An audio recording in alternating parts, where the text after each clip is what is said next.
আল্লাহ পাক আদম আলাইহিস সালামকে সৃষ্টি করেছেন আমরা সবাই জানি, কিন্তু আল্লাহ পাক সূরা সদের মধ্যে বলছেন ইবলিসকে, হে ইবলিস, তোমাকে কিসে বারণ করলো আদমকে সেজদা করতে, যে আদমকে আমি নিজের হাত দিয়ে সৃষ্টি করেছি।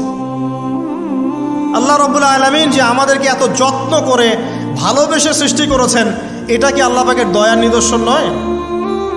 মহাবিশ্বের অন্য কোনো মাখলুক সৃষ্টির ব্যাপারে আল্লাহ পাক বলেন নাই খলাকতু বিয়াদাই, আমি নিজ হাতে তাকে সৃষ্টি করেছি।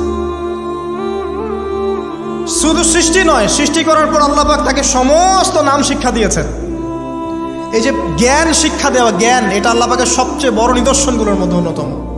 এবং আল্লাহ পাকের সবচেয়ে বড় দয়া, আমার মত এটা, মানব জাতির উপরে আল্লাহ পাকের সবচেয়ে বড় দয়াটা হচ্ছে কি জানেন? আল্লাহ পাক আমাদেরকে জ্ঞান শিক্ষা দিয়েছেন, ওহী নাজিল করেছেন। এটা সব কিছুর ঊর্ধ্বে।